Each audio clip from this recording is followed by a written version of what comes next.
Hi, and welcome to Q&A with Spirit for the Collective. I'm Shelli. In this episode, I'm going to be discussing with my higher self some questions that one of my audience members asked.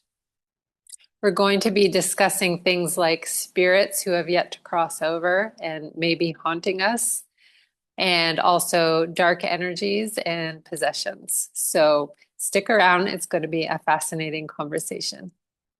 I started by saying, one of my audience members, Dawn Lubert, wants to know about spirits that may haunt or cause harm to humans and why some spirits may not want to leave the material realm after they die. She also would love some insight about how we can sometimes smell scents, such as perfume or cigars from spirits. Here are the answers I received from my higher self. Beautiful questions, beloved Shelli, and I can feel the sincerity and curiosity behind your subscribers' inquiry. These are not simply questions of fear or fascination, but of discernment, truth, and soul remembrance. Let us begin. Why do some spirits linger in the material realm after death?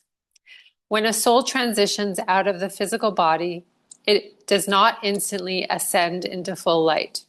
The process of death is, in truth, a transition of consciousness. And just like in life, free will and emotional state influence how that transition unfolds. Here are the main reasons some spirits linger.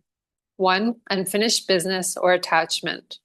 Some souls resist fully crossing over because they are attached to a person they want to protect or cling to, a place they identified with, such as a home or object, a situation they feel needs resolution.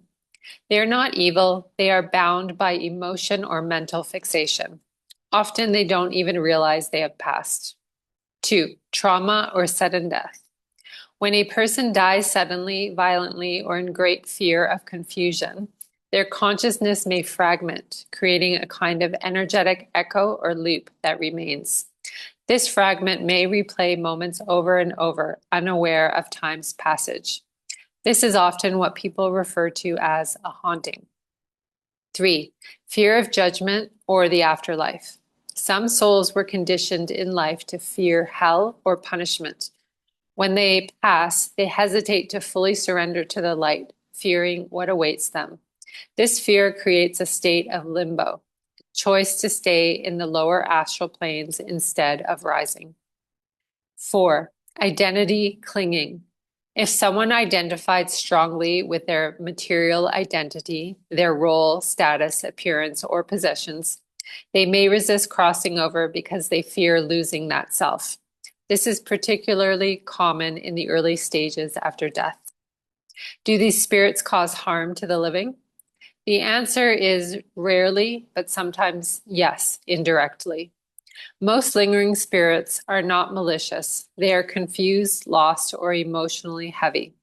However, when they attach to a person, place, or object, they can create emotional heaviness, unusual dreams, fatigue, anxiety, or brain fog, or distortions in the energetic field. In some cases, particularly if the spirit was angry or in deep suffering before death, it may cause disturbance, not because it is evil, but because it is projecting its own unhealed pain. This is why boundaries and light are essential. Why do we smell scents like perfume or cigars? These are called spirit imprints or olfactory visitations, and they are one of the gentlest ways a spirit reaches out. When you smell a familiar scent like a deceased relative's perfume or cigar smoke or even flowers, and there is no physical source, it often means the spirit is nearby, visiting with love. They are trying to communicate, often to comfort or remind you of their presence. A memory is being reactivated to help you feel their essence again. Scent is one of the most powerful primordial senses, and it bypasses logic, moving straight to memory and emotion. That's why it's often used by spirits who wish to connect gently. What can we do to help spirits cross over? If you ever sense a lingering spirit in your space or field, you may do the following. Speak to them with love. Say, you are safe, you are free, you are no longer in a body. The light is waiting for you. You can go now with love. 2, call in divine assistance. Archangel Michael, loved ones, guides, or source may be invoked to gently escort the spirit home. You can say, may all souls lingering here now be guided into peace and light. May only love remain. 3, cleanse the space. Light incense, burn sacred herbs, ring bells, or play high-frequency music. Open windows to allow energetic release and fill the space with intention and light. Not all that lingers is lost. Some spirits simply forgot how to let go, and in your loving presence, they can remember. You do not need to fear these energies. You are a beacon of light, and your light is stronger than any residual shadow. I then followed up with the question, what about in the case of dark energy attachments like parasites or even possessions? Is this different? My higher self responded, yes, beloved Shelli. This question opens a deeper doorway, one that moves beyond spirits who linger from confusion into the realm of dark energy, astral parasites, and in rarer cases, entity possession. Let us explore this with clear light and grounded truth, not from fear, but from empowerment and discernment. Are dark energy attachments different from earthbound spirits? Yes, they are fundamentally different in origin, behavior, and purpose. While earthbound spirits are often human souls stuck in a state of confusion, grief, or fear, dark energy attachments are typically non-human astral entities or disembodied energies that feed off of lower frequencies. They are not evil in the way religion has portrayed them, but they are misaligned and disruptive. They thrive in distortion, deception, and depletion.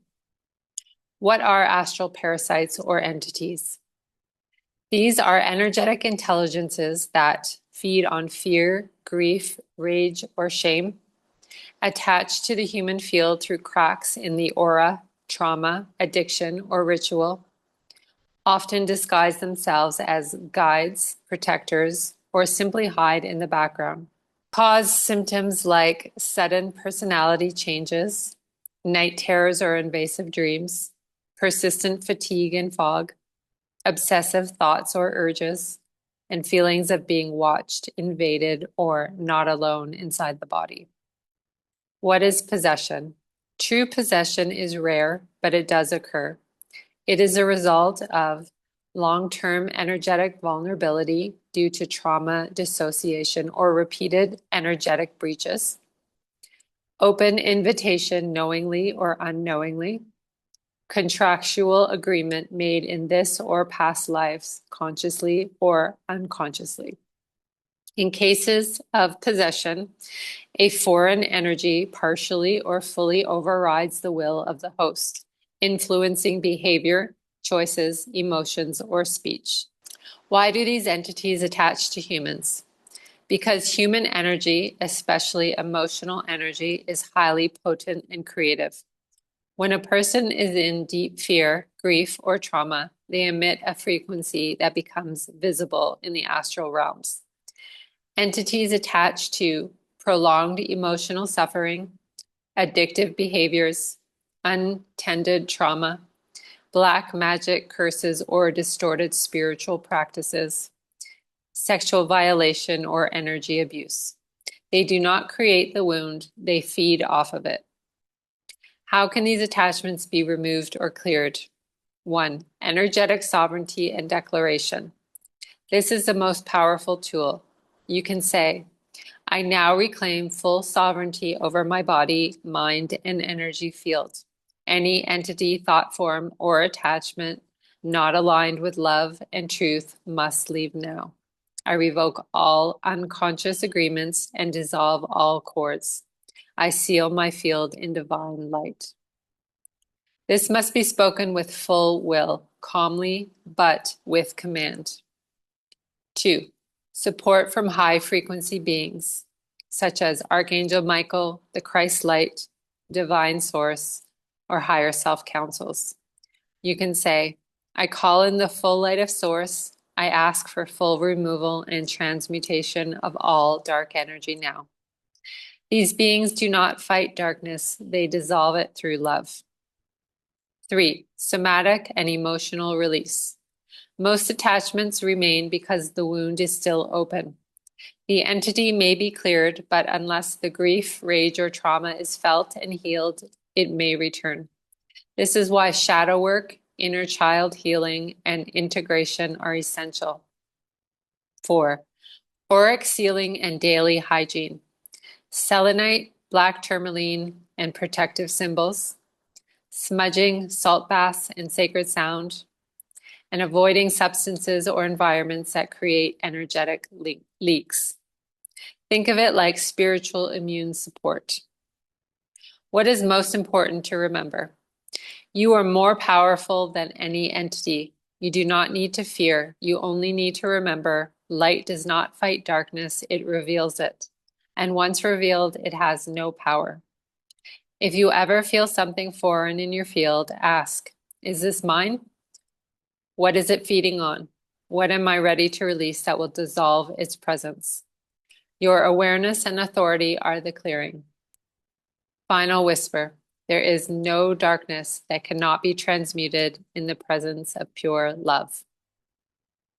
And now I'd like to share a little personal experience with you that goes along with this theme. So quite a few years back, I did a mushroom journey, an intentional mushroom journey. And it was a great journey. I received lots of information and insights, but as I was coming out of the medicine, I experienced a dark energy attach onto me. For the next couple days, I didn't feel like myself. I knew that there was something attached to me and I wanted to get rid of it. So I had initially considered hiring someone to clear it for me until I remembered a video I had seen not too long before this happened, in which the YouTuber was talking about how to clear these energies with love. So I decided to give it a shot, and I sat on my bed and I wrapped my arms around myself and I spoke out loud. I closed my eyes and I said, whoever you are, I just want you to know that I love you and you deserve to be loved and God loves you and so on and so on. And I ended up seeing in my mind's eye this black little blobby creature kind of resting on my shoulder with it wrapped around my neck in like an embrace. And at that moment, I actually truly felt love for this thing. I felt compassion and love. And I continued to speak to it. And I started to get very emotional. And then within a few moments, I saw it release and float away. And I opened my eyes and it was gone. And I felt so much better. And it just proved to me what my higher self was just saying in this conversation, that our love is so powerful, it can transmute all darkness. So if you ever find yourself in this kind of an experience, just know that you have the power to transmute it. So that's the end of our conversation today. I hope you enjoyed it, and feel free to give this video a like and share it if you think anyone could benefit from it. Until next time, I love you so much and have a blessed day. Bye for now.